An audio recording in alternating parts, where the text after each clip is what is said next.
The video games industry is one of the most innovative and fastest growing industries in the world. The men and women of this industry work tirelessly to provide entertainment for the masses, and some of these provide the music that we love, music that we listen to when we're enjoying ourselves playing those video games, music that we love, music that we listen to when we're enjoying ourselves listening to video games. Do we even know who these people are? No. Would video games be the same without them? No. What you're about to hear. Good evening and welcome to another episode of Average Giants. Just like that. Good. I'm one of your hosts, the Average Gamer, and joining me as always is my good friend, who's a blah blah blah. What's your name again? It's a Flabor Constropple. But you can call me Giant. I'll call you Giant then. Remember, you can just call me Flabby for short. Everybody calls me Flabby. All right, Flabby Giant. What are we playing today?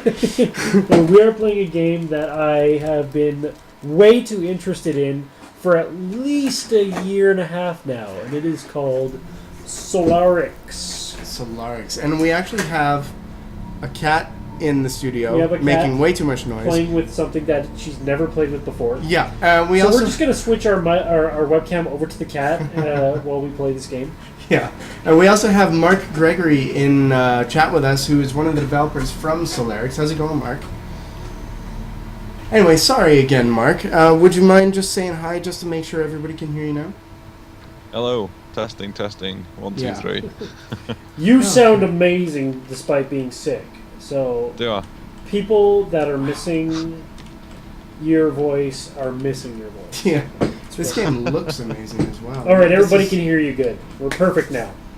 Yay! Yay! Okay. So, for those who apparently didn't hear, Solarix is a old school, kind of intense stealth mechanic game with horror elements. We've just stepped into it, and as you can see, it's amazing. We're on a space station here. I'm assuming this is our bunk. There was so much attention to detail on everything. Yeah. I can't imagine how much time it took just for the scenery. That being said, I missed what the use button was. E? It's not E. E? Usually is E. No, that's no. strafe. Okay, so we've got fully rebindable keys, so you guys can just rebind them to whatever you want Oh, perfect. in this Very version. nice. So Control. And I see that a very, very important thing is to be able to lean in. Oh, space. If you put it as a main key like that, it's important. Yeah. What just said hello to you? Good Oh, question.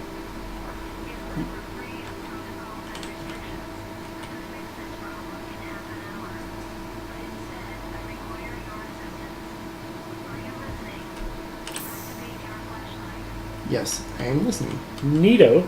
I have a torch. Sorry, we're gonna be like... Probably gonna end up stopping talking briefly to listen to the, Yeah. the voice acting. So you said that this was 4 years in the making. What inspired you to get this game going? we're all gamers as well. So we grew up in the 80s and the 90s, and we started playing games heavily in the late 90s, early 2000s. Playing System Shock 2, Thief, Nice. the original Thief games.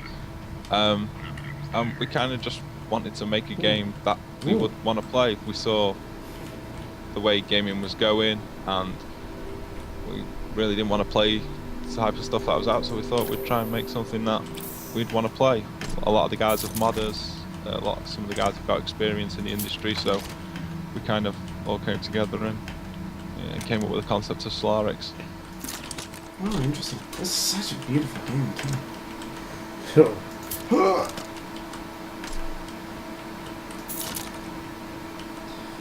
So you said that you're hoping for Q1 2015. Yeah. What are the Yeah. prospective platforms and price point? So far, it's just going to be PC. There is plans for a Mac version later on down the line, but the core focus at the moment is getting the PC version up to scratch, ready for release. As for price point, there's nothing yet to be confirmed. So Okay. That's right. Right now, you just want to get it out there, or Yeah. get it all together and working. So the version that we currently have right now, for completeness in your eyes, what is it at right now? I reckon we're just about to hit beta probably.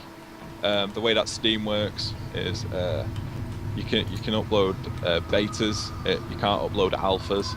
So we've had to be sending these keys out. People have been saying, "Oh, is it beta? Is it beta?" So like, technically, it's probably still late alpha, just about to go into beta. So, yeah, that's where we're at with it at the moment. And it seems people really enjoy that light stick. Yeah. It's safe. It has a lot of light to it, and I like it. The other reason why you like that more is because it's directly in your vision. Yeah. So it can potentially distract you ever so slightly Okay. from that. Oh man, I was not expecting that. That's great. I love it. Yeah. Oh, excuse me. Sorry, there's going to be a lot of funny noises. I don't know why I'm always the one that plays the horror games. No, we switch occasionally. Yeah, okay. Come on, we both played Phantasmal. We both did. played Vanish. Oh, You played the Oops. Moon Sliver, but we both did the voice acting in I that. can say that this is much creepier than anything we've had on the show so far. Well, yeah, it's a tight quarters space game, so It really opens up later on. It's just your first couple of levels are a little bit more linear. One thing we wanted to promote was like really open-ended gameplay and really open-ended levels. So And it's really good. It really gets. Sorry, go on, Nick. Oh, I was just going to say, I really love the opening. It's a lot of good exposition. Like, you're really showing off your area here well, and it's got a beautiful theme. I'm getting, like you were saying off screen, it's a little bit Alien Isolation, but there's a lot of, like, the Dead Space feel, and Amnesia, and SCP Containment Breach, so I'm already thoroughly creeped out, and we've had one thing that was scary-ish. Zed for champion. I don't know if did we already ask. I don't know. Man, my mind is kind of gone right now. What is the synopsis on the game? Besides, like, we asked what Solarix was, but what's the storyline on this? Okay, you need to find the power cell, Nick. Yeah. If you carry on through the level, the power cell will end up give power to the facility, and you can use the elevator.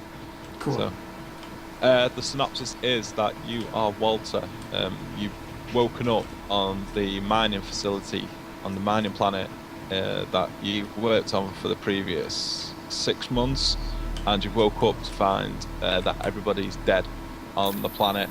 There's only yourself and a AI system left alive on the planet. The AI's pretty much just trying to get you off planet now.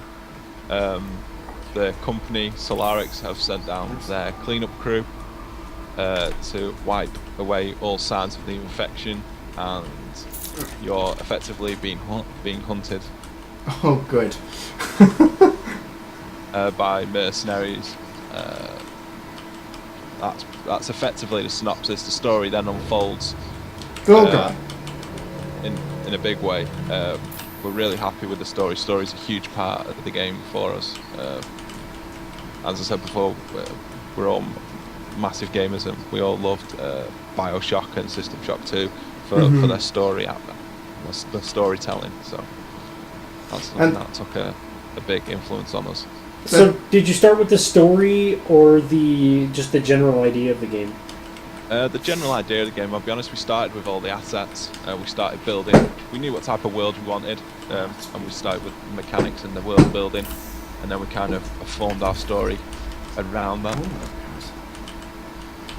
I'm actually story. really glad to hear that like you're focusing around the story as well, because so many games that you're listing are classics or are deemed these incredible games, and a lot of the reason for that is the amount of narrative that you put in them. So it's nice to have this immersive kind of world and this beautiful horror game, but it's a whole other level to put on like an immersive and very, very convoluted narrative on there too. I think in total there's about 3 hours worth of narrative, like audio logs by themselves. That's Wow. not even including text logs Wow. within the game. So if you're a lore hound, as they're called these days, and you love story, there's really a lot of it here. Okay. Elevators online. Now, I know that this is not the greatest question, but I still want to ask anyway. When this game is all nice and done, are you going to consider making more games with the canon that follows in this game? We'd very much like to, but being a first game in the series, there is scope and there is plenty of story left to tell. It's whether people want to hear it, basically. That's Okay, always so a being good the thing. Yeah.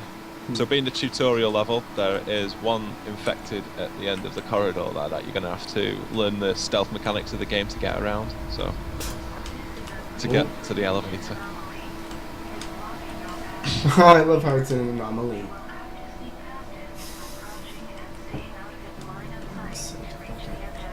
Ooh. So our AI is really light and shadows based. Basically, if you're in the dark, he won't see you at all. Whereas if you're in the light, they will actively hunt you and they hear footsteps. So, like you see now in the bottom left-hand corner of your screen, your light gem above your health bar has gone black. That means you're totally hidden to the AI. Once that starts flashing or turns white, that means you're lit up like a Christmas tree to the AI, and they can see you. And then That they'll was- actively. One thing I read as well is the oh god the audio, like your AI can actually hunt on audio. Like if you fire a gun or make something go off loudly, it can actually hear Yeah. you. Oh god! So you really Yeah, have to yes, be they can. careful. Yeah. Run, run, run, run. Oh, okay, okay, we did it. We're Yeah. good. Whoa, whoa! Oh, I think we might have fallen. So who is that female voice that we just heard that was kind of like taunting you? Oh darn! Oh, Ooh! Yeah, we fell through the elevator. Oh. jump through it. Okay. Oh, we're so stuck. Okay, so Elevator's on press top of me. escape. Yeah. Restart chapter. No, just press escape. Just Okay. pause. Whilst they're bashing you. If you press the tab key Oh yeah. and then just type ghost, you can fly up to the top of that elevator. Oh, perfect. Whee! We have a reputation to keep here at Average Giants of always finding at least one glitch in the games that Yeah. we play. So. But it's okay because I mean, So either just fly they're up to the top of the elevator, and then turn around at that panel, and then walk Yeah. through that door, and then just bring up the command console again, and then type walk. Oops. You will miss a bit of a cutscene, but Yeah, it's that's okay. That's okay. yeah, we deal with a lot of alpha beta games, so we don't mind this kind of stuff happening. Plus, if something is missed, then technically speaking, it gives people more of a reason to come and get the game to give it a try, see what happened. So the lady that's been taunting you so far is Betty. With the gas mask. Right. Yeah. Yeah. And why? Why she do this? She could be one of the mercenaries. She's like or- the yin to your yang. Ah. Whatever you try and do, she actively tries to mess up for you. So How nice. How nice. Okay. Chronic circuit bypasser. Okay, cool.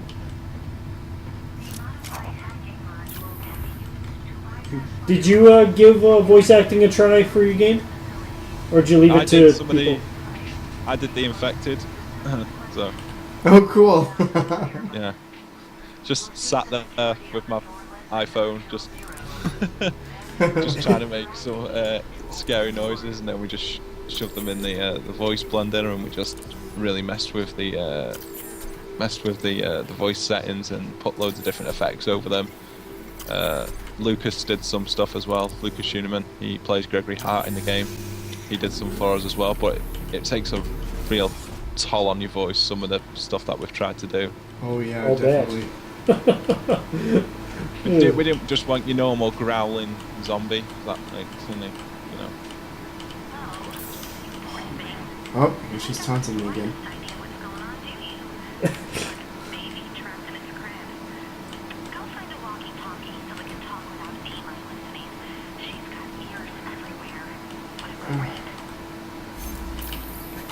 I love how she's like taunting me and then calling the AI creep.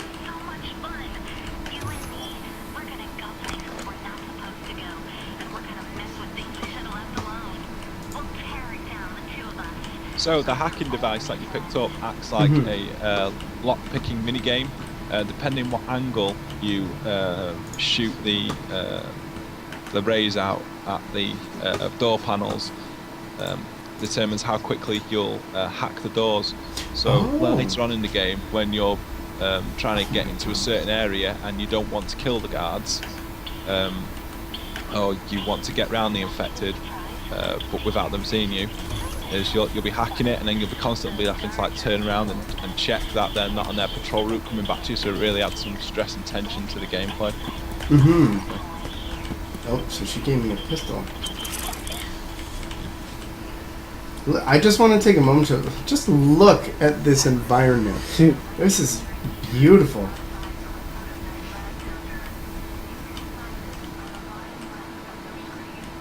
Oh yeah. Yeah, so obviously I have lights on me right now. Whoever Might Be Giant is, Harley Quinn, was a huge influence on Betty's character. So. Oh really? Just so you know, yeah. I might be giant. Just. Okay, so within this area, Nick. Okay, it's really light and shadows based. What you've been given there is a silenced pistol. So they act as your water arrows, as you would in the old school Thief games. So you can shoot out the light sources. The AI will hear breaking glass if you shoot too close to them, and they will hear the bullets if you shoot too close to them as well. So cool. Ooh, maybe I should turn off my phone. I'm kind of glad that you didn't incorporate actual like microphone senses. Wouldn't work that well for streaming. Actually, I was gonna say. Yeah. Was like the streaming community or the YouTube community, like when you're building this game as a horror game, do you ever consider like how it's going to play while streaming? No, not in the slightest. To be honest, we don't want. No, it's not YouTube fodder. The game's relentlessly brutal. At the harder difficulties, the AI will just kick your ass and kick your ass and kick your ass. We took the game to a expo in Hull in the UK in November, and people were coming back time and time again to play the game because they were treating it like a so weird, but they were treating it like a Dark Souls game, this kind of thing where they were trying to beat the AI, but they couldn't figure out how to beat it. So they were going away, having a chat, and then coming back and then trying to beat it. It was so we'd never seen like that sort of hook in the game before, but it seemed to be something that people were really happy with, because we were a bit worried that it was probably a bit too relentless. So we have tweaked it because we have such flexible archetypes in our programming. Everything's an archetype. We can just change the values of anything and everything at the drop of a hat. It's really simple for us to do. So that's cool. We're looking at doing different types of game modes as well post launch to keep the community engaged and active. So like a nightmare mode we've been discussing post launch. We constantly talk about games always incorporating an impossible or extremely difficult mode, because There's always one person named Killer Peachy that has a tendency to beat games without even trying. He's very good at games. Yeah. So that it's that type of hardcore community that we want to embrace. We all love the TTLG forums. We're big fans of stealthbastards.net as well. Yeah. We want to try and give those guys a challenge. You know, those guys have been with us since day one, developing. So we want to try and pay homage to those guys as well and try and give them a challenge. You know, they're the hardcore of the genre. So I'm loving. I know we're talking over it. The storyline. I mean, if you guys want to listen to the storyline in depth, you'll be able to pick up the game when it launches. But like, there's a lot of little twists and turns too, because we've been introduced to the AI first, and then we were introduced to the lady second, and then there's a third ominous voice that just picked up. I don't know if anybody saw that, but that was nuts. Also, I'm really, really glad that you put so much detail into the scenery, with just the fact that because this is a stealth game, you have to take it slow, so you'll have a mixture of time to appreciate just how detailed everything is, and no time at all to look at anything because you'll be too freaked out trying to avoid stuff. yeah. Barish, the project lead, is our lead level designer. He's done a great job with the level designs. Oh, he thinks I'm an anomaly. You are the anomaly. M. Night Shyamalan twist. You are the demon. What a twist. So, generally, when you get spotted in the game, it's always best to retreat and then hide in the shadows. Hiding is and retreating is always an option. Yes. Always. Yes. Yeah, I'm glad. It's really intuitive too, because that was my first reaction. Saw me through it, and now I'm alive.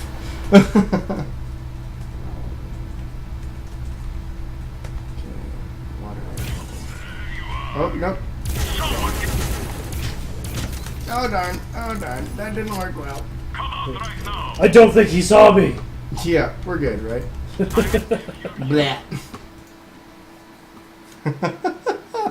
So I survived the first one, but the second one, that didn't go well. I was trying to have him be attracted to the sound of the light breaking, but my gun was too close. Yeah, so there was some interactable objects that you could have picked up and thrown to attract him away. Yeah. One thing that we should know is that you can kill the AI with a single shot to the head. It has to be a headshot, otherwise they'll just turn around and smash you, basically. Oh, cool. You have missed a secret area as well, where you would have got more ammunition as well. So.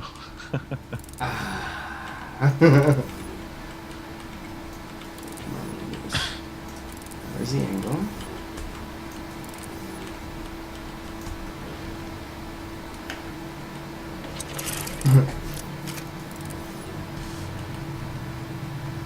See what I mean? So later on, while you're trying to find that angle, it would be quite stressful. Mm-hmm. Yeah, when you're being chased by something, I don't even want to think about that. Now I've got to look for secrets. No, I'll show the game off.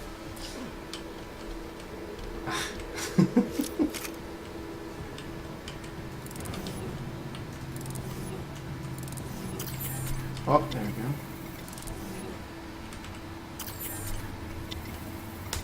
Go. Got it. I love this. Any questions from chat yet? Ben? I am just tweeting out a little bit more. Slow and steady.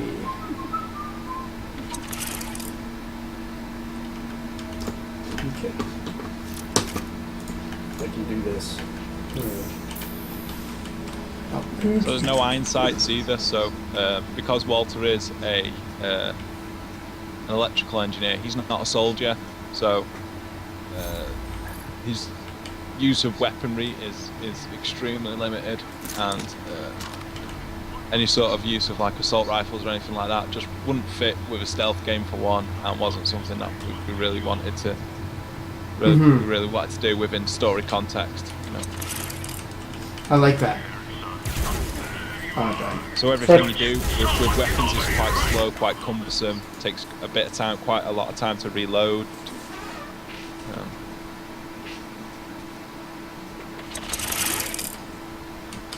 Okay. So did you guys do the sound effects yourself, or did you have Yeah, you we use... have a sound library that we used online. Barish sourced some from online. I think he paid for some royalty-free ones. So. Oh, good. Well, it's not always a bad thing. No. Where there's Not a at will, all. there's a way. Yeah.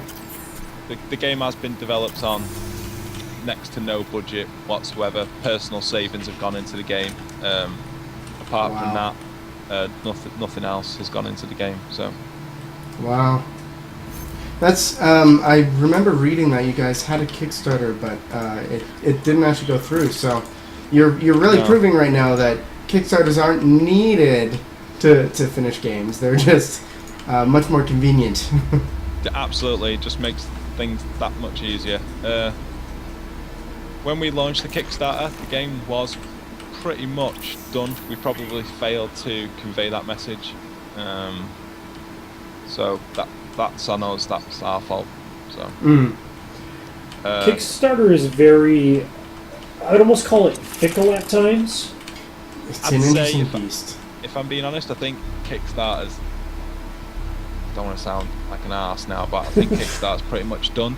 I think people have had their fingers burnt, the consumers have had their fingers burnt so many times by people that have just promised something and then never delivered on it, or they've just taken the money and run. That's happened on a number of occasions, and I think people have just said enough's enough, you know, which they're totally entitled to. So One of those things that I heard about was there was there was a group of guys who were trying to release this super awesome smartwatch sort of thing. Then apparently with they made tons and tons of money, and then all people ended up with was crappy, like the rewards were just like junk, and one of the developers, quote unquote developers, was seen in Instagram pictures driving a brand new Ferrari, shopping at some high end retail establishments. What are you? What So- is this? People were basically like, "Yeah, we lost our money." yeah, it just seems to be the nature of the internet, doesn't it? You know, something takes off, it booms for a couple of years, and then it seems to fall away. So Yeah. At this point, things are getting even shorter and Oh. shorter. Like, a lot of new and big things can almost be measured in months or weeks now, which is kind of crazy. Oh man. There is a question here. What all does this have going on gadget-wise beyond the hacking tool that was mentioned? And a flashlight. okay, so later on in the game, you'll receive a firewall hacker, which works the same as the hacking mini tool. But for this one, you'll be able to take down security turrets and other objects that are trying to kill you. And then there's the electroshocker, which works the same as the flapjack in Thief. So you have to get up Sweet. nice and close behind the AI, and then zap them in the back of the head. That'll give off some nice particle effects, and which is quite nice. And then you can hide the bodies before the AI come back on their patrol route and discover that their colleague's been rendered unconscious. And then towards the very end of the game, to mix things up, we put in a shotgun for when those shit hit the fan moments, which happen like at the end of the game, where the levels are just absolutely full of enemies and they're just hunting you like relentlessly. Everybody's hunting for you towards the end of the game. I won't spoil the story context behind that, but that thing's loud, it's brash, and it'll attract a load of heat. you know, everybody That's will hear awesome. it and everybody will come swarming to that location. So Everything comes at a price when it comes to games based around sound. Yeah. We played the one game Phantasmal, and it had the same sort of thing. You could Oh, use a God. much more powerful weapon, but don't expect it to be very useful give you because then worse you'll have situations. everything wanting to kill you. Yeah. I love Yeah. the fact that the original Thief is such an influence in this game. I find that's one of those games that was completely underappreciated, but is awesome in every way. yeah. The project lead Barish is quite well known in the TTRG community for doing mods on the original Thief games. So Oh, cool. that's how we kind of all got, how we all met and how we all kind of got together. Oh, cool. One of the artists, David, has worked on the Amnesia series as well. So we've got some pedigree there, and most of the voice actors have done AAA work before and stuff. So Wow. That's always cool to hear. Yeah, you got quite a the resume. pros. yeah, especially with regards to the voice actors, we're really happy with the cast. We went through a stringent casting process. We're super happy with the cast that we've got. We've got some guys in there doing their first games as well that have done fantastic, and that the guys with more experience have really helped those guys and stuff. So it's been a really good experience with regards to storytelling and what we've wanted to do. What was your what So were while your he's in that- guidelines for the voice acting? 1 second, whilst he's in that hunt mode, you won't be able to take him down. If you go and hide, then wait for him to go back into his patrol route, you'll be able to shoot him in the back of the head, and that should allow you to sneak past him. Yep. Sure did. Sorry, what was the question? Sorry, I just wanted to get Nick past this. That's totally fine. I was just wondering Thank you. what were your guidelines for the voice actors? Like, what did they have to go through to get the parts? Well, we put out a casting call on a website that we found online. Those guys worked really, really well with us, and then we just put out 4 character bios. So we put out some extensive bios and some sample lines, and we kind of gave people examples of how we wanted them to sound. We got something like over 200 applicants in total, so it was quite it was quite full on for at least a good 2 weeks, just listening to audition after audition after audition. Then we whittled down the list basically. Oh, wow. Oh, darn. I'm sure there were some very interesting submissions at times. Yeah, there was, yeah. I'm hoping you guys had a good laugh at some of them, though. Everybody starts somewhere, so Yeah. you know, personally, Well this said. is my first full release, so everybody starts somewhere, and I've made plenty of mistakes along the way. Oh so. no, I mean more like some people that some person will try to take a different road to the character, which could potentially work Oh. through another game or situation, but in the one that it's in, you'd think that it would just be like, well, that was it's good, but it's silly, Am I backtracking? Yeah. fun, silly. Yeah, there was a few of those, yeah. Did you go into the room, Nick, after you'd picked up the hand? I have the bone saw. Have you been back to that body that you found in the caves? Oh, I thought it was going there. I didn't want to see in that You direction. need to go back there and take the hand, Yeah, and then that'll give me access to the. and that'll give you access to Yeah. the room, which you can then get the key card. Yeah. I was You thinking, killed the oh, guard. well, I killed the guard, so maybe I could put his hand on there, but no. No. I got a little bit too Schwarzenegger, 90s Schwarzenegger. Okay, now the fun part. Oh. Okay, do I have to pull the item out? No.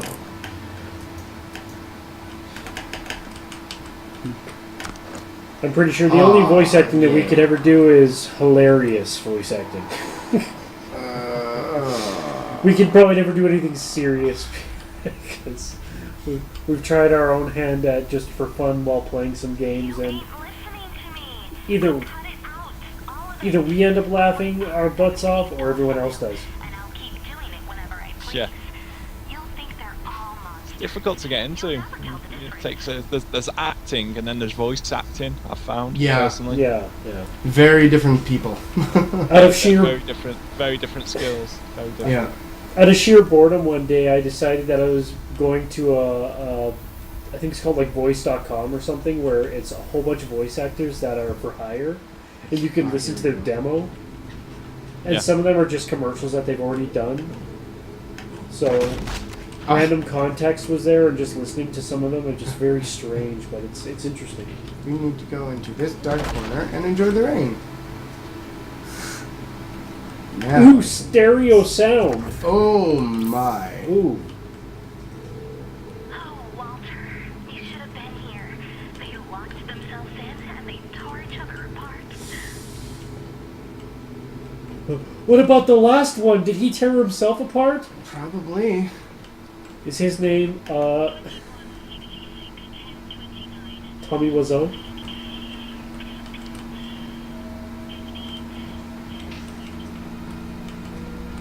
Again, if you guys want to hear the audio logs in that, then you'll be able to hear it on release. Yes. Anomalous says, "Well, this got juicy fast."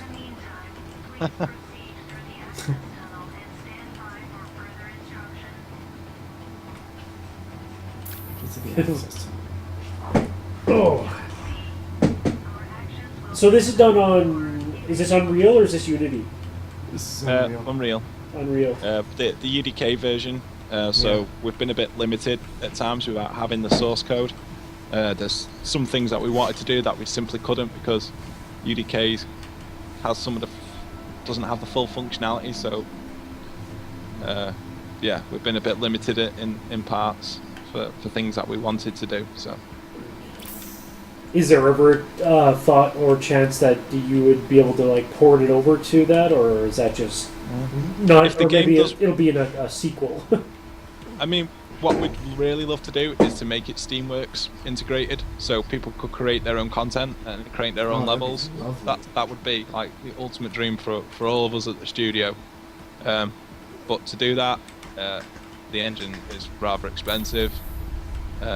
We'd need to pay our programmer Iman for the time to do that. So if the game does well, then it's very much something we'd like to look at doing.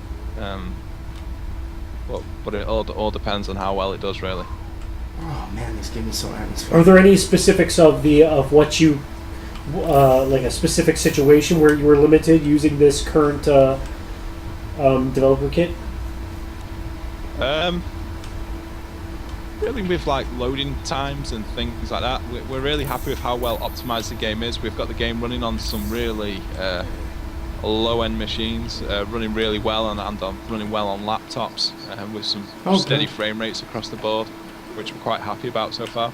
We could have got that even better, but without the lack of source code and for just not been able to do that. So, same with loading times as well. We probably could have made the loading times quicker. By no means they're slow. It takes about 5-6 seconds to load into a level, but you know, like in Dishonored, where you just kind of loaded a level and then you were in. Just things like that. That we're all PC players at the studio. There's not many of the guys have got consoles, so we're kind of all hardcore PC guys. So we kind of wanted to make a full experience. Oculus Rift is something that really interests us for this sort of game. That would be interesting.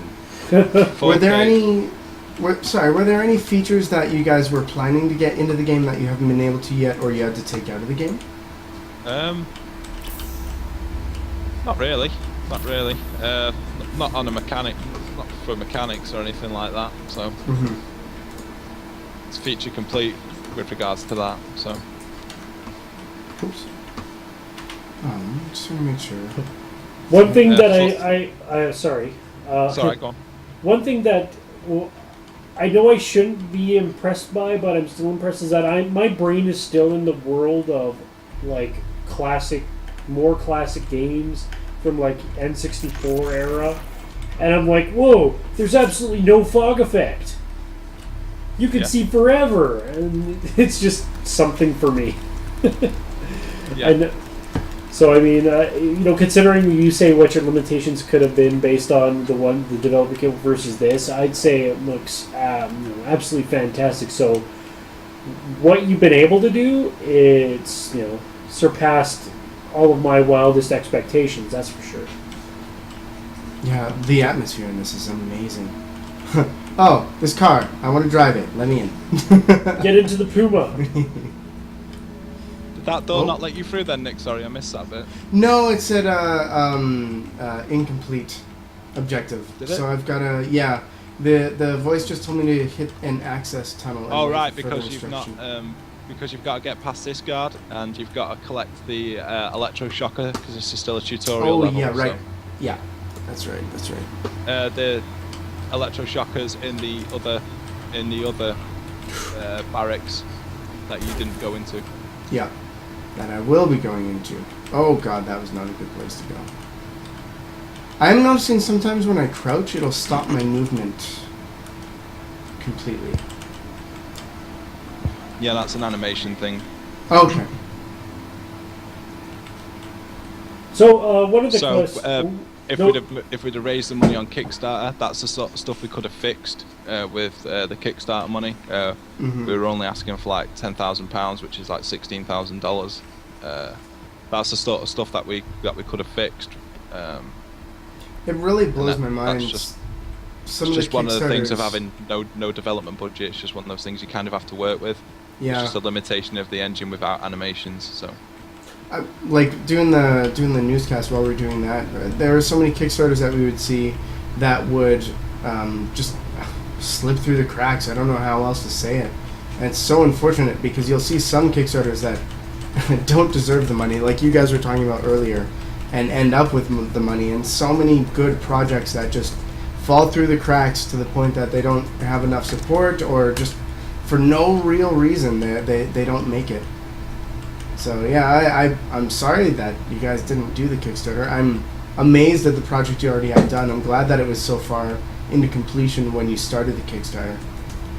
Yeah, it was just simply for polish, Yeah.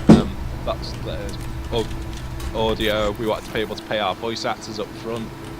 They've been amazing with us. Those guys have they've kind of seen what we've done with the story, and they wanted to be part of that. So we came to an agreement with them, and they've just been amazing. So Yeah. the key card for that is behind you in the box. If you Oh, I see it. Yeah. Oh, God. Remember, man, I'm all the right in boxes. light. I'm right in the light, though. So, Yeah. is there... Got it. I guess I don't know if it's too late now, but would you ever consider doing a smaller second Kickstarter with all the knowledge that you have now of the service? No, not now. No. No need I to? think our experiences with Kickstarter are done. Okay. So I don't think we'd do that. Now, the game's hopefully going to be out Q1, so the game's done pretty much. It's just purely polishing, polish. Yeah. Taking all the feedback from the press, you guys, people that we've been sending keys out to, and seeing what their thoughts and feelings are, and just acting it, iterate upon those as much as we can. So. As well, I'd love to put it out there right now because I know we have like 10 minutes left, but we would love to have you guys back on the show for launch when it's a little bit closer to, if you're down for it, because I love this game and I want to show it off more. There's the electroshocker. Anomalies.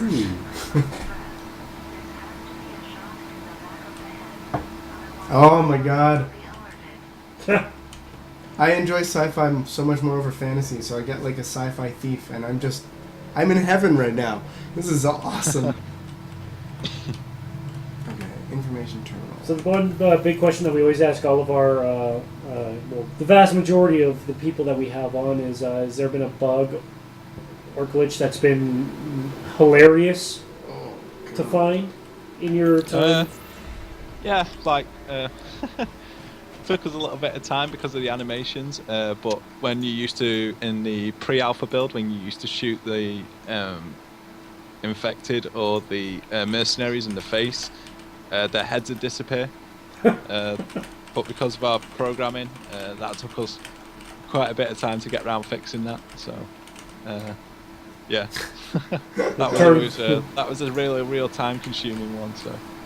Turns out that all the bad guys were mutant turtles, and their heads would just go into their shells.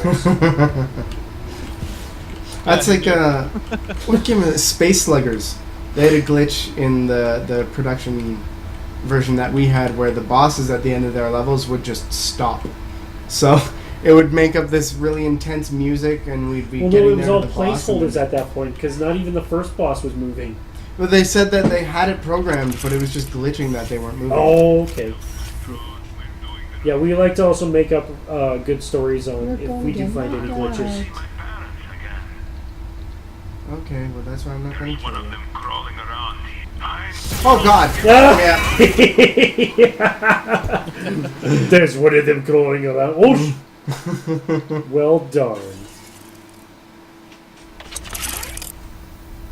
Oh, Okay. run! Oh, no. Yeah, there's nothing to do there. Turn around and just, hello!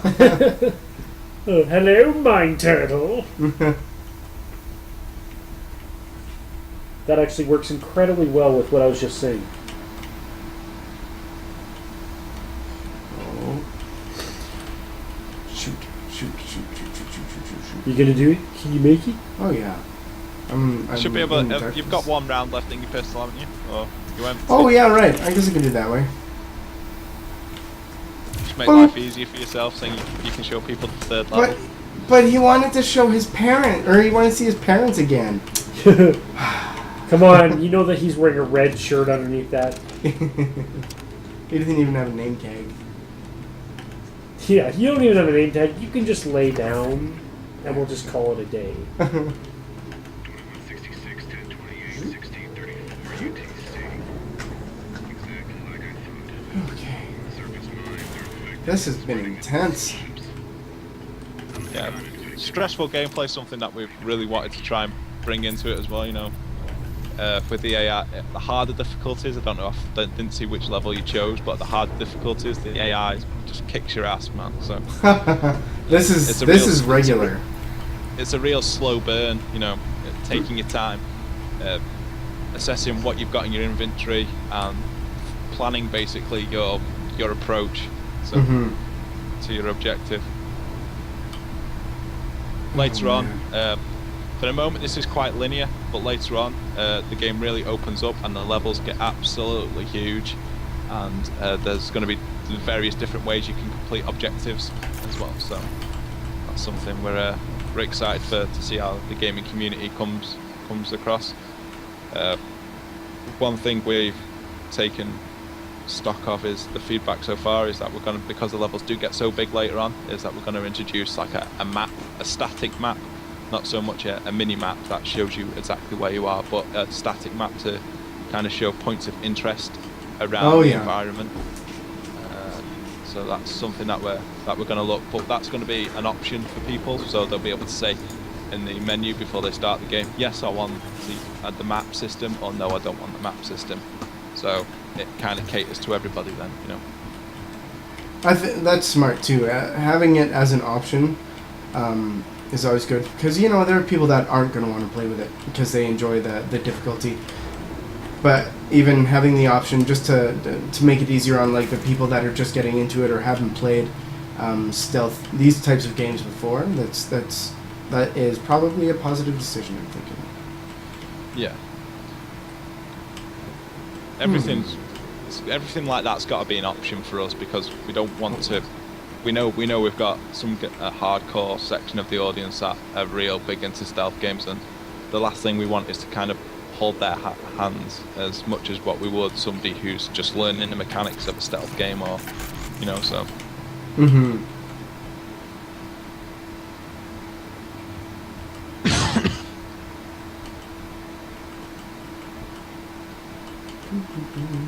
Can you make it, man? What's that Can you saying? make it? Access card for colony. Yeah. You'll That's have to go fun. back to the handprint door, I think, and get the key card from there. It's the one next door to where you've just been. Yeah. Oh, are you still there? Didn't I? What? Oh, when I loaded. Oh, you grabbed the guy. That means I don't have this yet, so I gotta go cut the hand off. Because I died and loaded the last save. Yeah. Something we're looking at doing is adding more checkpoints to the game as well.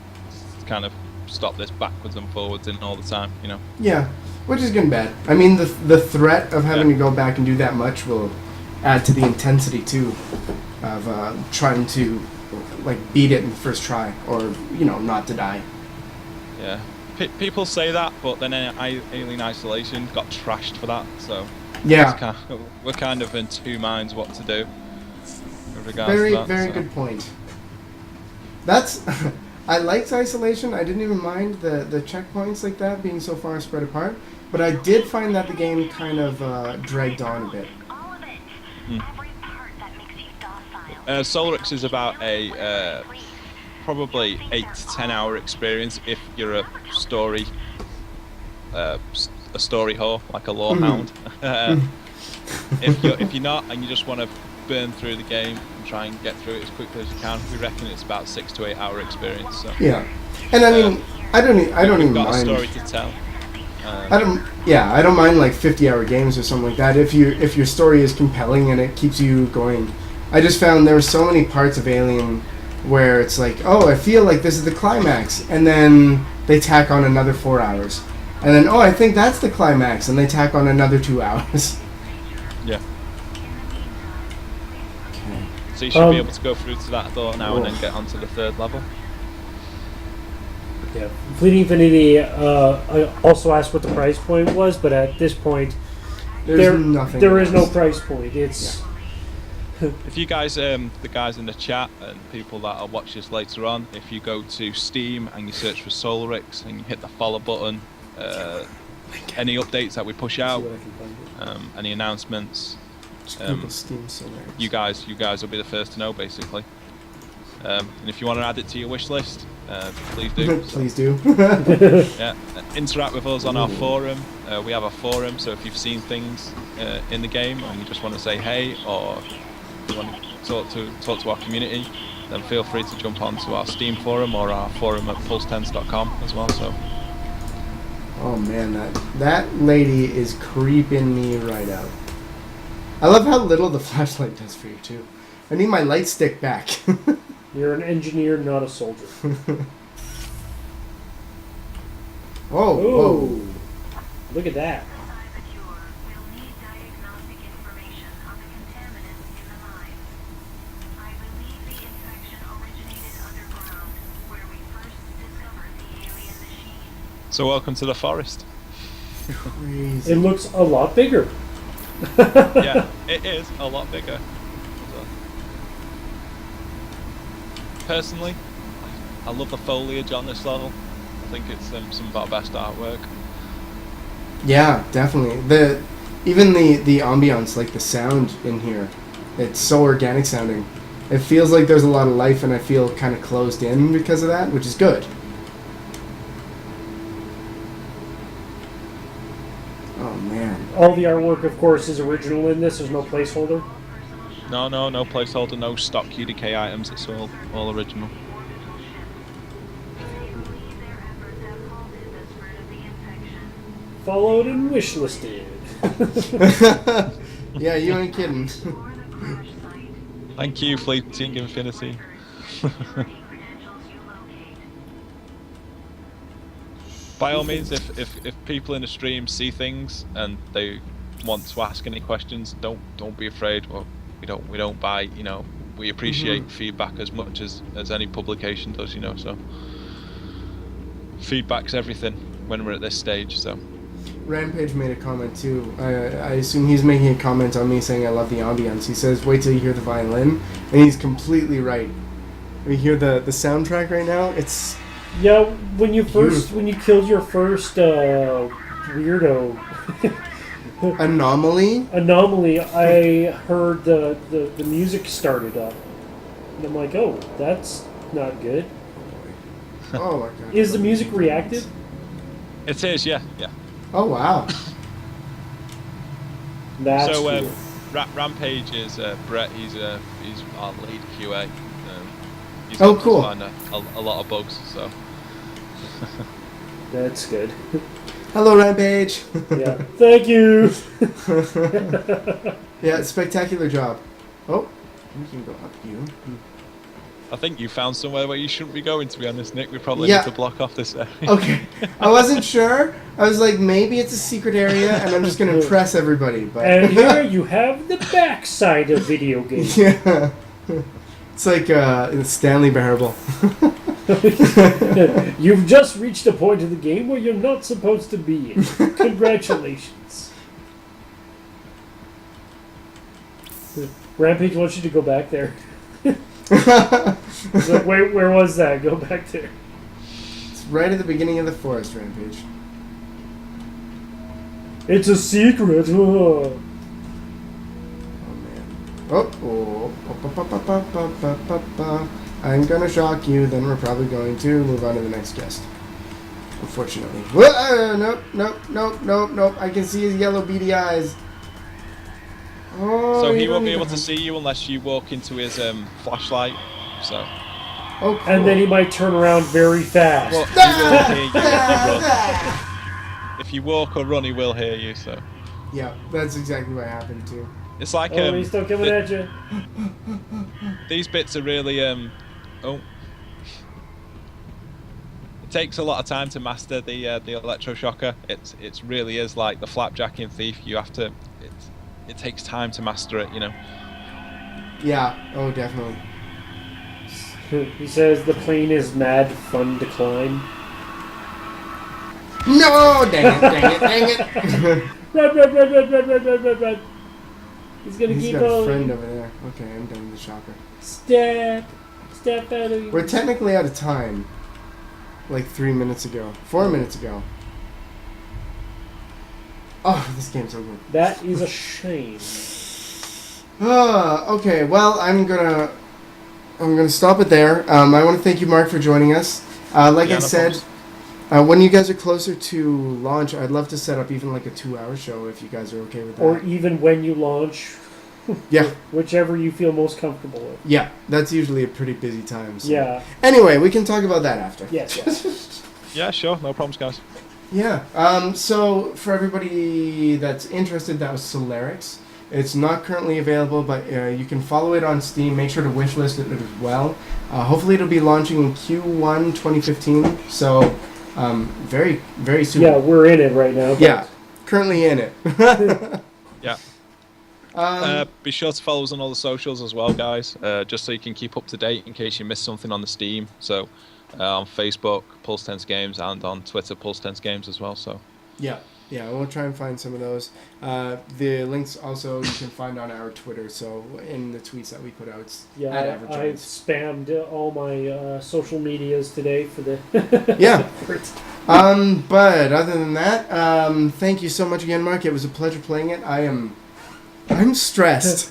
I'm stressed, so I'm glad the next game we have is going to He's de-stress all me a little moist bit. right now. Ooh, I So have the steamy. vapors.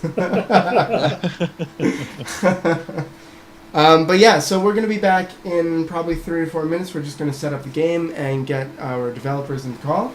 And I guess we'll see y'all then. We'll be right back. Stay here. All right, and thank you again, Mark. no problems. Cheers.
Okay, hello and welcome back. Oh, I don't have the game done.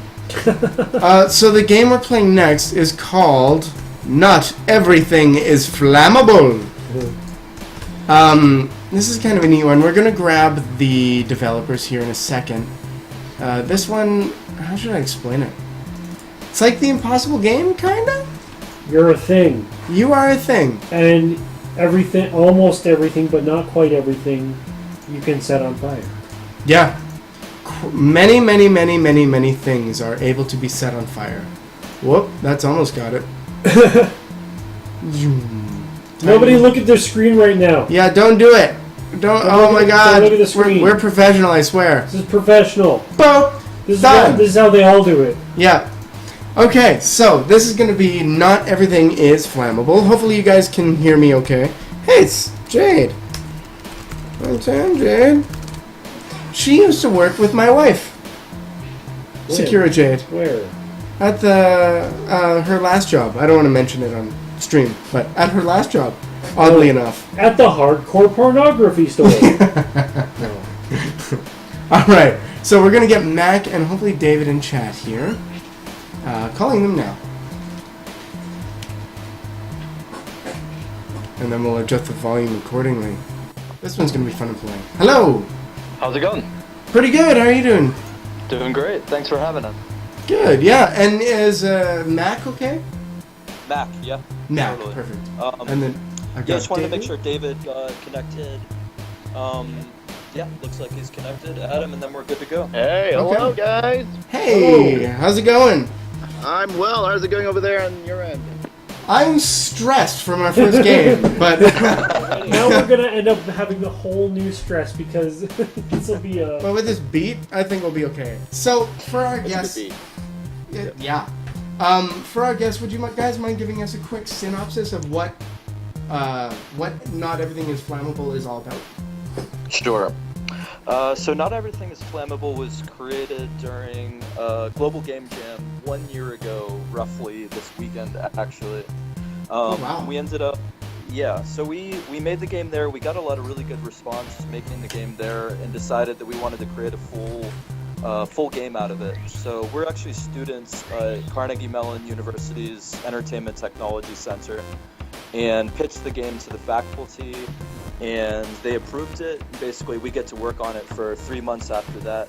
Cool. So we just released the game for free about 3 or 4 weeks ago, and it's pretty simple. As you can see from the game there, you play as the fire, and your goal is to create as much property damage as you can.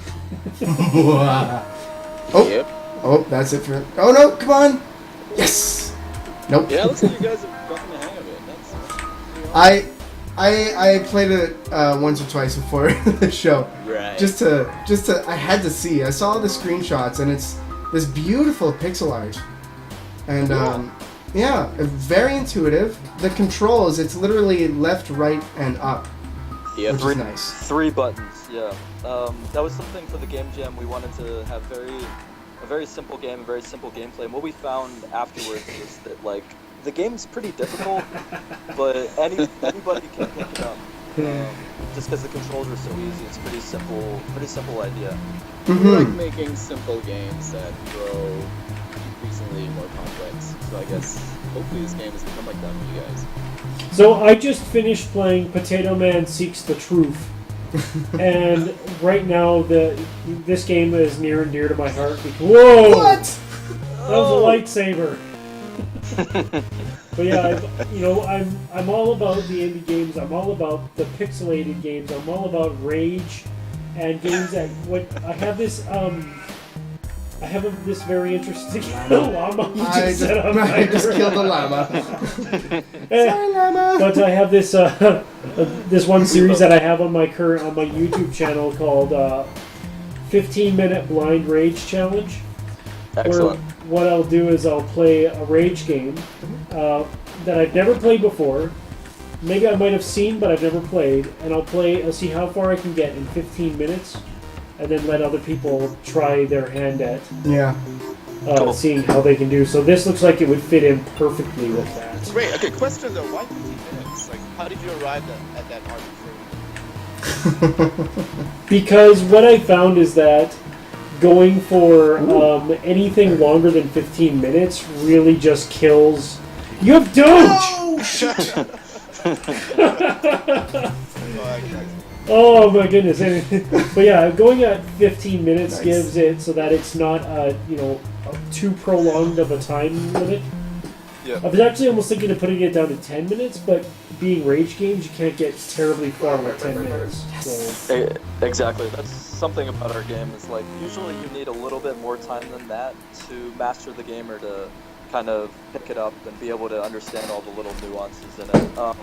But it's definitely a rage-inducing game, as we found. We have something like 90 Let's Play videos, and people get quite pissed off when they're playing this game. That's awesome, and that's what I love. I feel that maybe we've arrived at a nice balance between ragey and the goodness. Hopefully that's what's happening to a lot of people. Fingers crossed. We like to find that's the games that incorporate strategy, and this definitely does, because there are some things that you just don't want to be. Like a lamp, for example. Like a lamp. Oh, I was there's a going lot to of strategy in the lamp, just saying. You're just not doing it right. That's all it is. David always says that. I don't know how true that is. He loves his lamp. lamp. So strategic. He's like Steve Covers so much Carell in ground. Anchor. He loves lamp. So you guys said that you just released it for free. Where on? Like, what platforms can people pick this up on? So it's on GameJolt.com. So we released the original prototype on GameJolt back after the Game Jam, and we got a really just great response from them. Great people at GameJolt. A lot of people playing the game across the world. So we had a lot of pressure from people wanting us to sell this game. They're like, sell it for $1, sell it for $2, whatever. But our big goal for the game was really to just get as many people playing it as possible. So we figured the best way to do that was to give it away for free. So now it's just available on GameJolt on both PC and Mac, but we'll actually be releasing an iOS version by May. So we already had that in, we're already beta testing that. So actually any listeners or anybody out there that wants to try that just for iOS now, they can email us at noteverythingsflammable@gmail.com. Do you want to set that in the chat? Yeah. Thank you, Jared. No, the water! Oh, that was close. Is Shoot, so close. flammable At gmail.com. That's my original impression. Actually, was I assumed that this was an iOS game because it would transfer to those controls so naturally. And that's interesting you say that. Interesting story, yeah. So we struggled for a while to find the perfect iOS controls, and for the longest time, like we tried like using touch controls, but it just did not work. So believe it or not, like we started using a D-pad, and everything just fell into place. It became the game it was supposed to be. So we're pretty happy. And yeah, like right now, a lot of people who are beta testing for us are saying it's actually easier to play on the iPhone, which is refreshing to hear. It's a huge win for us because that was not the case through like the first 2 months of the semester. We were like, oh man, we're not sure if we're going to be able to get good controls working on the phone. Now it's actually working pretty well. Yeah, I'm glad to hear. So I hope this isn't a question out of bounds, and feel free not to answer it. But when it goes to iOS, would you be considering adding a couple, like an advertisement system, so that you at least make a couple of bucks? So I wouldn't say it's completely out of the realm of possibility, but for now, again, I think we're still focused on giving it away for free. We've talked about doing paying for hats or different types of things that are not intrusive for the game whatsoever. That potentially could make a little bit of money, but again, it's not really our focus. Yeah, essentially our aim, like Max said, is to get the game into as many hands as we can, because we just want people to play this game. It brings us so much joy just to see people play the game that is enough, really, and that's the reason why we made this game. Well, plus the good news is that once you have enough of a following with the game, anything you make after that will be desirable. That's definitely part of the idea. But we still require you to put as much awesomeness into the game as this, so we're not completely off the hook. Yes. And believe us, we put that pressure on ourselves. So it's like you might have been able to tell so far is the game's procedurally generated. So every time you play through the game, you're going to encounter some slightly different content. And the better that you get at the game, the more of that content that you're going to be able to see as well. So you're just sort of scratching the surface as far as the awesomeness, hopefully, we've put into this game. Too long, don't read. Just keep playing. Mhm. Play. One thing that I wanted to ask, again, if it's a touchy subject, I apologize, but I have to ask it. Ask it. Having things like Pokeballs and lightsabers in there, are you Right. guys worried at all about like copyright issues? I would say we are. I would say we are. It's Absolutely. fair to say. Yep. Less so for free on Game Jolt, when we're just releasing it for free. If we were selling it, absolutely we'd be very, very concerned with it. But even putting it on iOS, that's something we're definitely going to look at. And in fact, we had things like there was an Apple logo that we had in the game. We already sort of rectified that by taking 2 bites out of the apple rather than having one. And then the Mario block, that's a spoiler alert. I don't know if you've seen that yet. It's the But longer we ch- Mario block. Yeah. Exactly, we changed it from a question mark to an exclamation point. So like things like that, we're trying to avoid those sort of copyright issues. But hopefully, because again, it's free, we hope people won't be coming after us. But it's a possibility. Mm-hmm. Interesting. Who did the music? So I did all the music, composed all the music, and then did all the sound and music in FMod Studio. So it's all Props to Mac. interactive, Mhm. adaptive. Changes in the environments that you're in. It changes depending on how well you're doing in the game. So the further that you get and the further you progress through the game, the more that the music will change as well. I loved the song. It reminds me a little bit of like the Impossible game, because as you get further, it does a lot. It like the music changes, which is the Impossible game. I mean, the only reason anybody plays is for the song. I really appreciate that. Yeah, I'm guessing people aren't just playing this game for the song, but Yeah. we should release a soundtrack just because we've had enough people come in and say, hey, that's really cool. We like the sound, but That was the my sound next is question. visual. Yeah, that was my next question. Yes. I've had some requests on, for put it up on like Bandcamp or SoundCloud and things. I guess down the road, probably when my schedule frees up a little bit, polish things up for more what you of need a to do- finished version. What you need to do is to release it under like your DJ name, so that it's Oh, yeah. So, like no, everything's flammable with music by.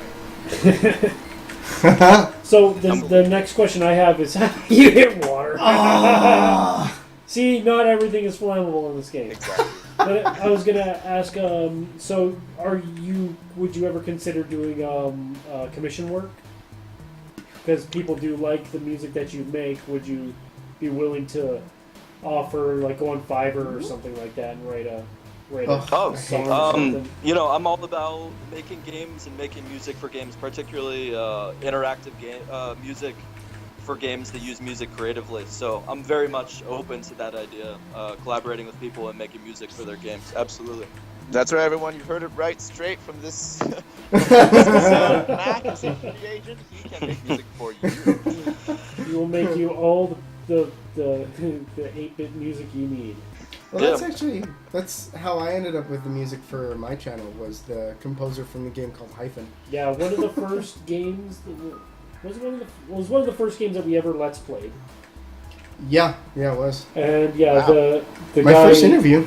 Sorry. My first interview, like ever. His first interview, one of my first Let's Plays, and his name was Lloyd, or Andrew Yeah, Lloyd. Andrew Lloyd, and he made some really funky, futuristic stuff. But he also did the commission work for Mix it with oil. for your YouTube channel.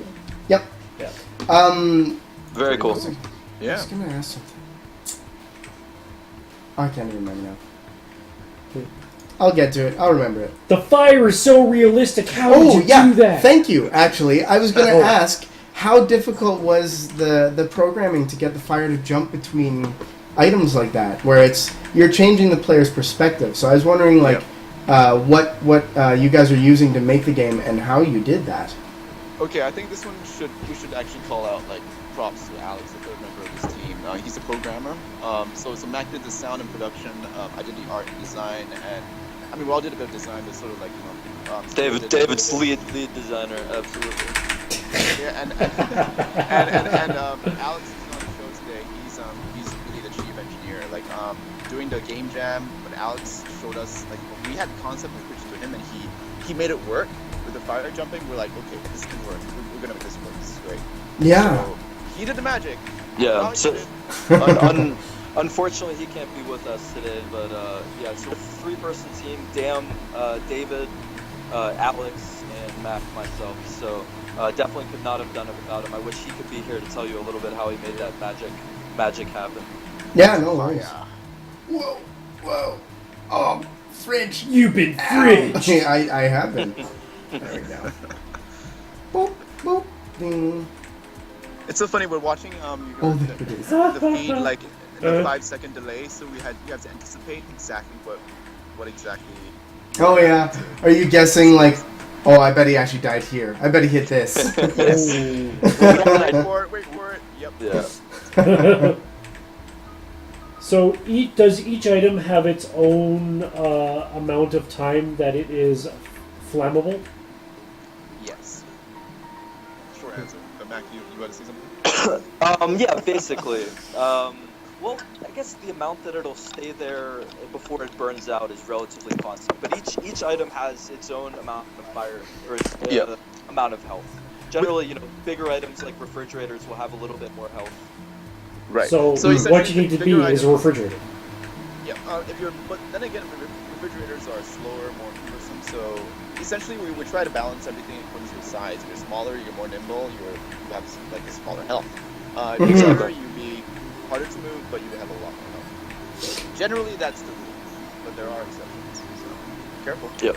Woo! I like how you made only a very select amount of items not yellow. That's Yes. that's an interesting observation. So our game jam started out sort of like this one. It was more monochromatic, basically just black and white. White items were flammable and black items were not flammable. And then we had a really interesting idea in the middle of the semester. David had it actually about where every item actually was a different color. And it had a really interesting look, a very different look than what we have today. But We liked it. We liked it, but it was a little bit confusing for the players. They didn't know why different items were different colors. So we thought rather than sort of fighting it, go back to what was working in the first place and keep things more monochromatic, and it made it easier for our players. Yeah. But that's it though. The effect of that was that as you play through the game, you eventually discover there are more colors in the game than just yellow, and they will bring about different sort of effects in the game. Okay, Oh, yeah, because cool. we did see the pink. All good. Exactly. Pretty much the outside area is colored one way, and the inside is one different color scheme. And then, as David said, potentially, if there is more to this game, who knows if there is or not. Maybe there's some other colors that you might see. So subtle, Mac. So subtle. Is that a Oh god, I'm a DeLorean? bird! That is a DeLorean. I was gonna ask. Here's a random question: the calendar. Why October 14th? Good question. So every time I draw the calendar, it's the date in which I drew it at. It's just a small private joke to when we change the art style from the ugly one to the one you see right now. I like it. But it is funny that you say that. So many of our Let's Players that comment on the calendar and the date, they're like, what is the meaning? What is the meaning of this date? Why is it so important? And they're trying to figure it out. Gave it away so quickly. And the funniest part is they're like, what is JCT 14? What is JCT? Yeah, like, that's a fail. That's a fail for me. Whoa! The that next was thing you close. need to procedurally program into here is that sign will just randomly change to something incredibly cryptic. Yeah. According to the date that it is. Yeah. Or you're saying just randomly change it. Yeah, so you just fuck Yeah. with people's heads. Yeah. So like, Every calendar is like a different day, and be like, schizophrenic. This place. or if it was ever possible, this would be a very interesting concept that I would like to see, but I don't know how possible it is. I'm a bra. Oh, raw burning. procedurally generated is different for every person with every game. Now, is there possibly the idea that you could have a procedurally generated item that stays the same for the person but is different for each additional person? So, like, Interesting. So wait. Okay, sorry. so let's just say this says October 14th. Let's say for another person, they'll only ever see June 23rd. Oh, I see. Yeah. And it would never change. And then that would just probably... I wonder if that would confuse people even more. It probably will. Yeah. And it would be like 2 weeks of additional coding, and people are like, I don't get it. Why do you do this? What does yours say? Alex could do it in half an hour. Alex, Mine says Garrett- French Garrett's- toast. What does yours say? Mine says Illuminati. What? Yeah, don't think then- that. There'd be something wrong with the algorithm, and someone's would be like, February 59th. Sorry, we only use metric time. Apparently, it's Thursday month. No! That is very much the feeling, though, that we wanted to create for the game. That although it isn't a different game for every person, but every time you play through it, they're going to get a different experience. So hopefully there is a little bit of that comparing notes. Like, oh, I saw a Pokeball, I saw a Mona Lisa, or I saw this different thing. Sort of comparing Giving too much each other. away, Mac. My bad. Well, I already saw Starry Night. Oh, you did? Yeah. And we had a Mario block. Oh my god! It's moving! And you can't set the cat on fire. No. Woo! It's coming after you, man. Probably not. So bouncing. Yeah, another thing we really enjoyed heavily throughout the game is references to things you guys have mentioned, the Pokeball, the pseudo Pokeball, and pseudo lightsaber. There are a lot of other things. It's actually a It's Pico 8-bit. ball, You can't tell what it is. and it's a Maybe photon it's a saber. lightsaber, I don't know. There's a bunch of other things as well, and you're absolutely right. Like, we want people to compare notes of what they've seen, because there are a lot of rare items that, and so far in your playthrough, I mean, there are a lot more things you can find for sure. That's cool. Something we wanted to have was sort of like ridiculous fishing, where you have like an overarching list of all the items that you could potentially get. Unfortunately, scope-wise, we didn't have time to put that in, but who knows? Maybe in the future, if we find some more production time. I just want to say kudos for, pixelizing one of the great masters' great works of Starry Night. Van Gogh would be proud. Yeah, I have to say that a lot of the paintings you see in the game were from additional artists, and I have to credit like two other artists who helped us out, Cheryl Jean and Chuanzo, two other students from our school. Cheryl Jean Leo, and Chuanzhou, yeah, fantastic artists that were helping us out, helping us create extra pixel art. Yep. So Starry Night is totally Cheryl Jean's. Yep. I can't claim credit for that. Just gotta get it out there. Yep. Very noble of you to say. Right? I think she's listening, so It's the only would've reason taken why we're credit. saying this. Yeah, we would have taken credit, but I think she's listening. Yeah. Double calendar, what does it mean? It's like a double rainbow. Yeah. There should be Oh, shit, I'm one never secret forget. mode in this game Oh, no. where everything screams when it goes on fire. Oh, That would be horrible. well. It's just like... Should we tell them, Mac? Should we tell them? No. We'll see if they encounter it, and then we can talk about it later. If we're All thinking right. about the same thing, I don't even know if we're I thinking think about we're the thinking same about the thing. same thing. So there Maybe. may or may not be what you just described. It just all I was reminded of when I thought about that was that in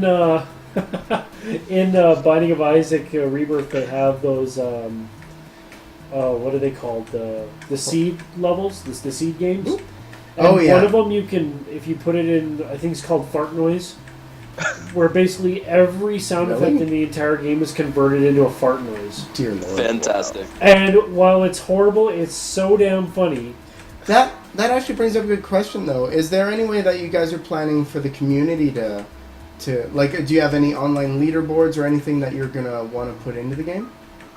So we've been keeping track of, we encourage people to send us in their scores, and we're keeping track of sort of who's ahead of everybody. But actually, for the iOS version, that's something that we very much have the plans for, to have a global leaderboard tapping into Game Center. But unfortunately, right now for PC, we don't have leaderboards or anything connected. But potentially is also something we might put in later if we can find the production time.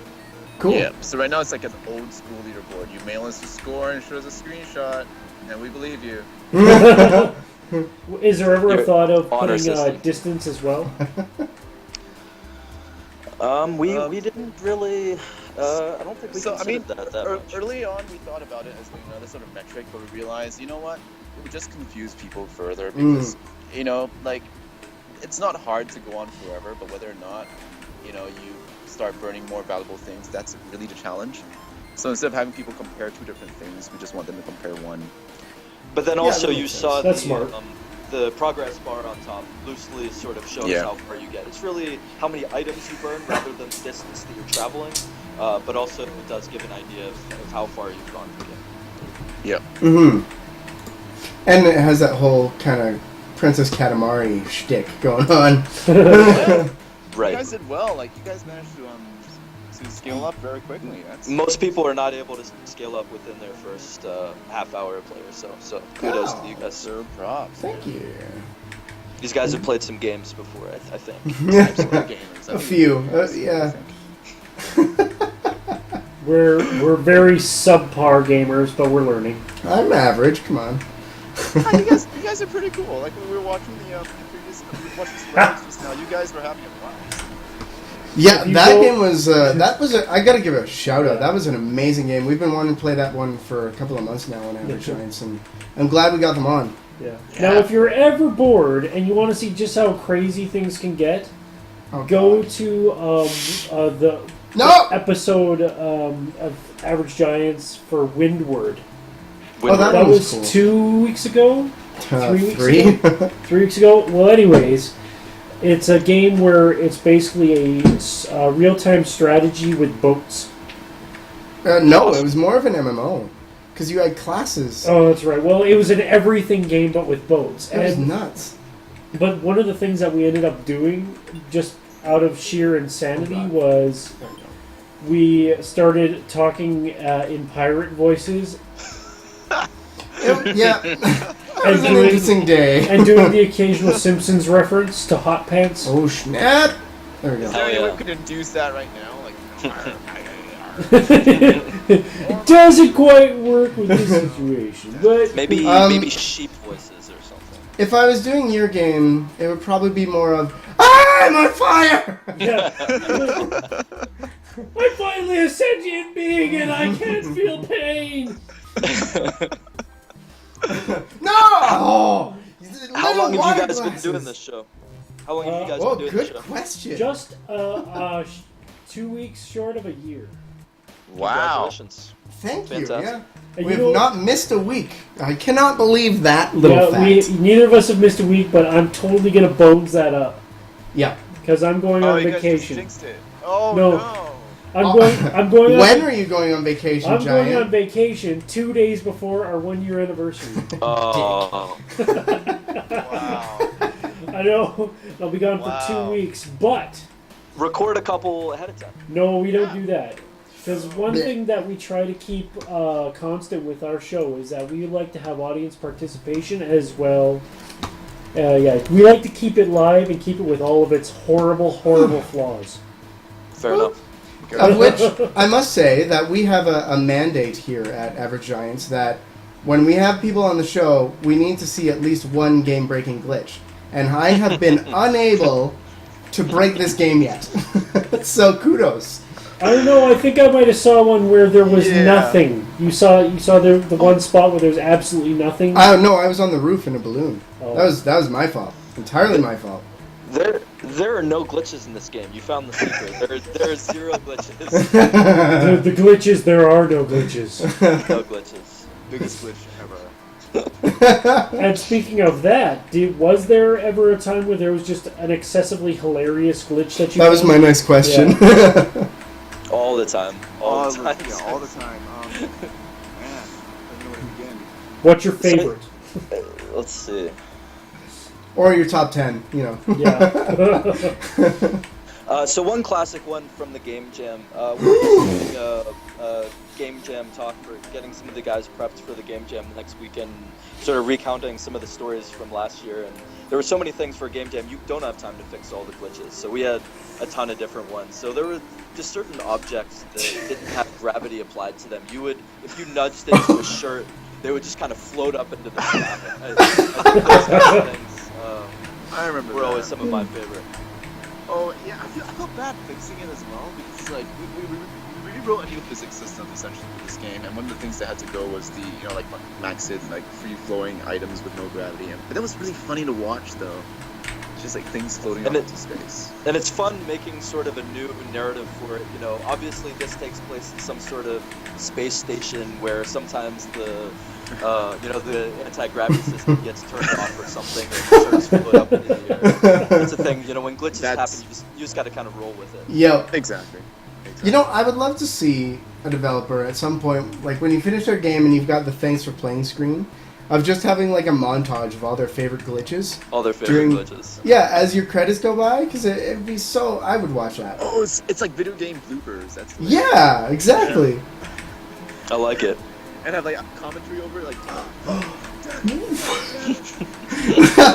Not this again. I thought we fixed that. You've seen. Okay, here's an interesting audio glitch. So, right. Using FMod Studio and working with the programmer Alex, he created a pretty easy sort of sound manager that I could go in and put in all the sounds that I wanted to go in and test them. So at one point I was making the sounds for some birds. I think you may have seen the birds in the second scale. Yep. But anyway, so at some point I had like bird sound 1, bird sound 2, and for each of these bird sounds, each of them were randomized between like 5 different bird sounds, and also randomizing between pitch and volume, some cool things that FMod does.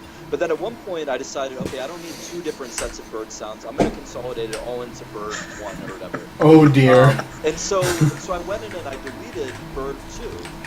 And I deleted it in the global enum or however we were setting it up.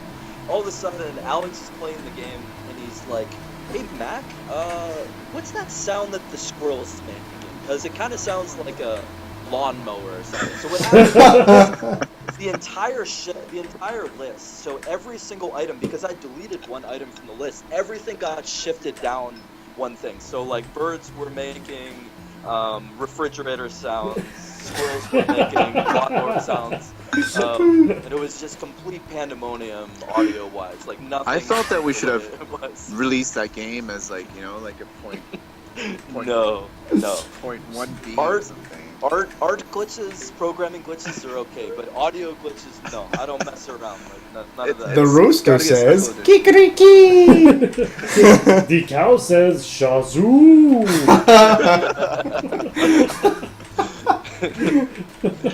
Whoa, God, jeez. So, I was gonna say, what are you guys' plans next? Are you gonna be are you polishing this off for, like, after iOS, obviously? Are you gonna be doing a new game? You have any new ideas? Yeah, so what's interesting is the three of us have kind of, since we made the game, we're in already sort of in 3 different directions. Alex, our programmer, the reason he couldn't be with us today, he's out working with 2K, working on NBA 2K games out in California. All 3 of us were graduating in May, so this is our final semester. He's on what's known as co-op out at 2K. I'm actually working on a second pitch. So a different game this semester. So it's if you know the harmonics game Chroma, sort of the experimental thing that they're working on. It's in that space, basically experimenting with sort of combining rhythm games and music games with other types of things, particularly FPS and other things. So we're experimenting in that space. Yeah, Mac has a reputation in this school for being the music guy. So, the crazy music guy. The crazy music guy. I'm very happy. No one's surprised that he's that bringing, reputation. music David can talk about what he's working on and what his plans are. Yeah, I'm working a co-op here in Pittsburgh as well. So I'm working for a games company on the side that makes children's games, and in addition to that, I'll be working on a few of my own independent stuff.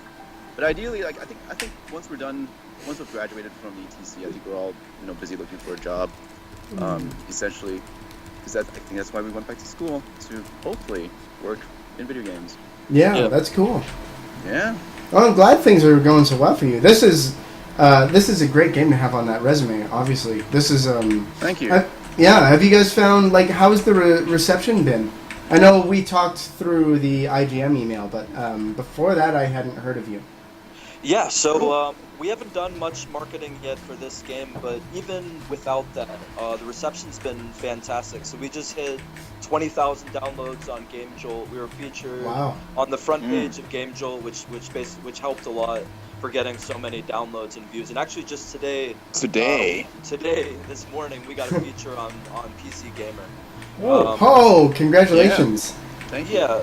So I'm still kind of part-time. I'm working on marketing, trying to get this game out to a few more publications and things. Hopefully some people will see it from PC Gamer, and it's the type of game where hopefully people play it and they're like, sort of your reaction. It's like, I never heard of this before, but it's a lot of fun. Try to send it off to the mega tubers. Try to get it to PewDiePie and Markiplier. And How? Like how? Yeah. How do people do that? Email them. Email them, tweet them, just... Still. Yeah, I know it's hard, but... I've been doing that. We have 90 Let's Play videos, actually, in the last, 3 or 4 weeks since we released it. No, That's huge great. Let's Players, but... But still, have you found, that community has helped you guys out immensely, or...? Definitely. It's probably my favorite thing about making games in general, and from our prototype and making this game, it's so fun to watch people play it. I think particularly this one, with all sort of the weird, quirky references and things going on, it's just fun to watch people play. And the great thing is a lot of them are playing it for the first time, so they're like, whoa, this is pretty cool. What lightsabers? Yeah. Is that a Pokeball? What is that? And one of the things that I immediately am like, Whistler's mother? The screen with a creeper? Yeah, it never gets old for us to see people play this game. Really, it just reaffirms why we made this game in the first place. It just makes us so happy to watch people play it. It's so sappy to say, but it's true. No, yeah, it's the truth.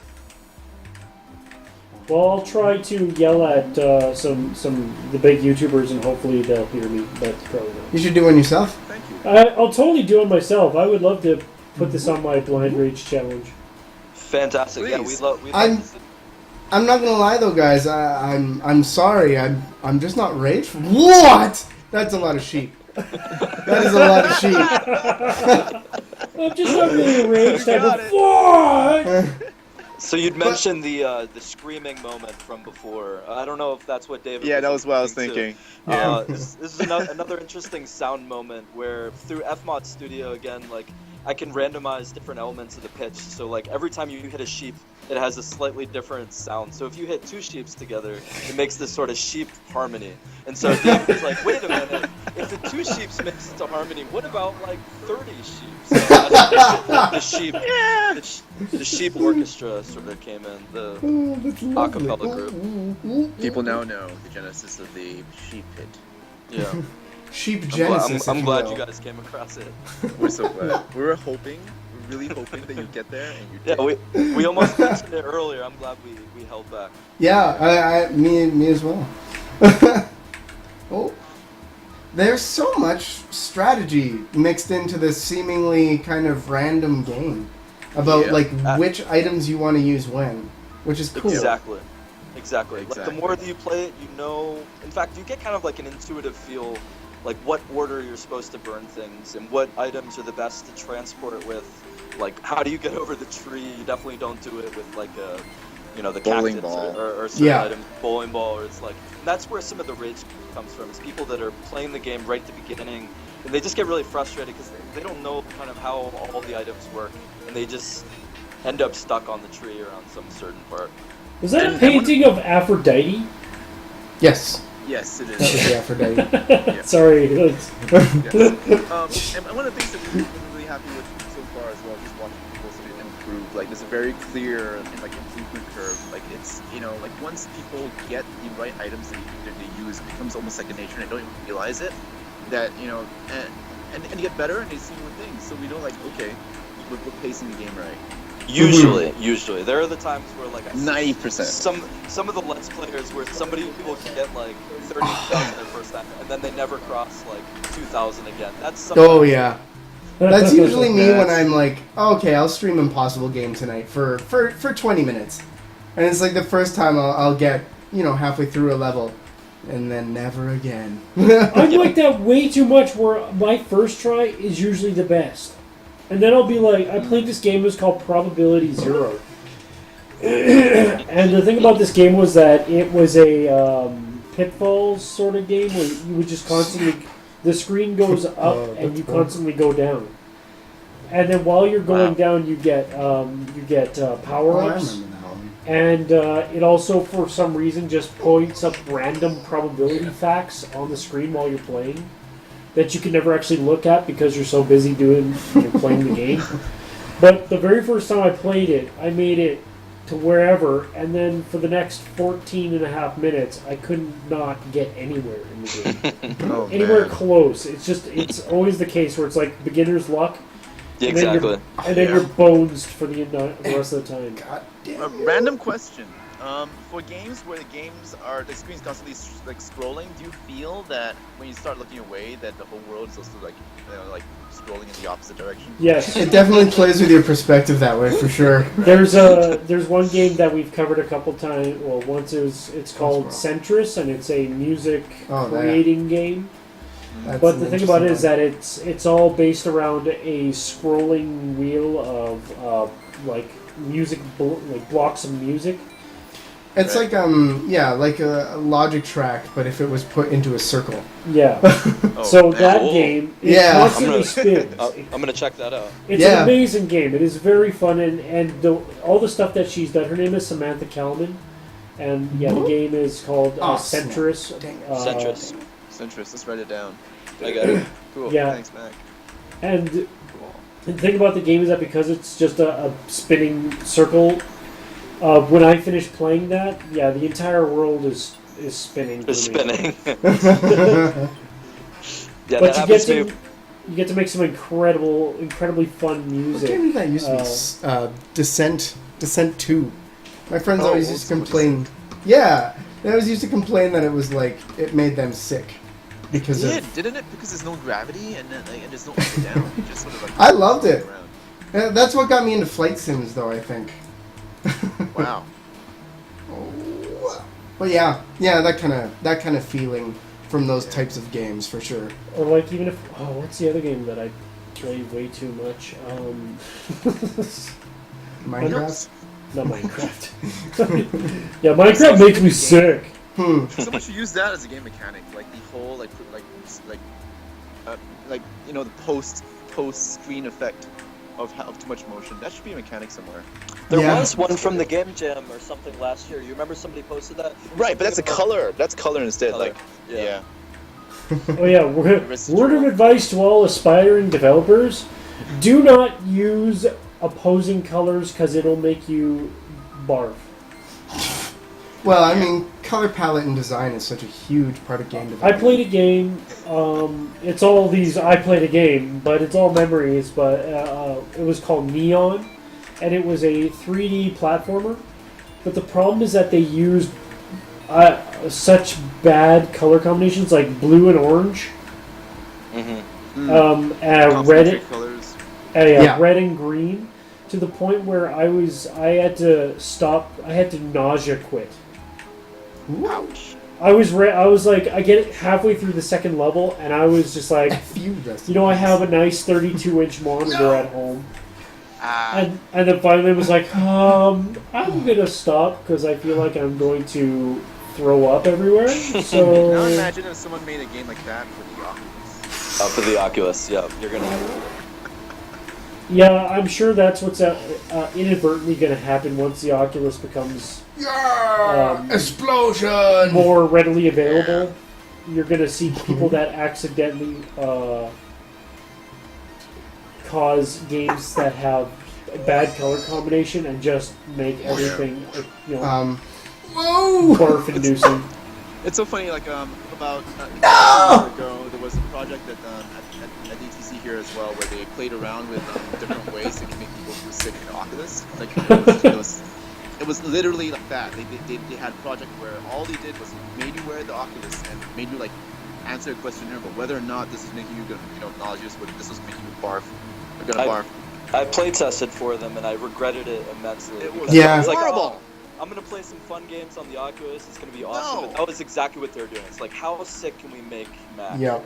And I had to lie down for like 15 minutes in a dark room after I played, like to That's- prevent myself from puking. My cousin-in-law is the head of user experience at EA in Vancouver, and he's like, "Oh yeah, everybody's so excited for this Oculus thing that we're getting," and then we were like, "Oh yeah, we have a bunch of developers made some games for it. I can't wait to try the thing." And then I talked to him after. He's like, "I never want to use it again." They were just trying to make me sick the entire time to see how. Yeah. The Oculus can do that. It's important, you know. You got to figure this out before they try and get it out to everybody. Oh yeah. Yeah, there's going to be two major things that people will have to keep in mind when the Oculus becomes a regular thing. I can't wait for that day. Barf-inducing and epilepsy-inducing. Oh god, Yep. yeah. Because that could be like so back of the mind that they wouldn't Actually, they could possibly not even think about it until they get their first case of like when all those kids watched Pokemon and got. that brings up a really good question. Your guys' color palette is really nice. I love the design in this game. It fits in quite well. But Cool. is the more kind of pastel colors, is that in any way purposefully chosen for? I know we've had some games where it's like they'll manipulate their color palette for people who are colorblind, or they'll have like a second version of the game for people who are colorblind, stuff like that. Did any kind of that kind of thought go into creating the game? I want to say yes. We'll just say yes for the sake of it. The truth was, I really just went with intuition. Like we had a base color for the wall that we played around with, being like the most comfortable color to stare at for a long period of time without being sick. And the yellow just sort of came as the strongest contrast, but also pleasant color that would stick out from that. And we sort of like every other color palette in the game sort of spawned off of these two colors, the cyan and yellow. So maybe there's some kind of medical and scientific health Yeah. benefit, but I really wouldn't know. I was just It's always good. I noticed because the colors in this game really lead into that quite well, because we have a lot of people even at IGM that are like colorblind or are trying to get a focus towards that, and these colors would actually work quite well. So I was wondering if it was purposeful or just serendipitous. So that's cool. Completely serendipitous. Yeah. Glad to hear. Yeah. Yeah, and again, earlier we had, actually it was a pretty wild sort of color palette. There was a lot of really cool different colors going on, Right. which had its own visual appeal, but again, was a little bit confusing, maybe a little overwhelming. Yeah, it was a where- bit like Hotline Miami. You guys could Yeah, I love that game. that palette out game looked like that. Really weird. Oh, crazy. Yeah. Just very brief. I fought against the change, to tell you the truth. I was like, no, I love these colors. I know some people have some problems with them. I don't care. I love it. Let's Yeah, keep in the it. end, we had to make the calls on like just usability issues, just because. Yeah, we had to solve like, solutions like why. We need to tell you that water is dangerous. We need you to know that that's water when you saw it. And if there was something else in that was cyan, then that was going to be a problem. Definitely. And also for scope, that was something else Yeah. that helped a lot. It was sort of, David can, think really carefully about all these colors and every scale and everything that's going on.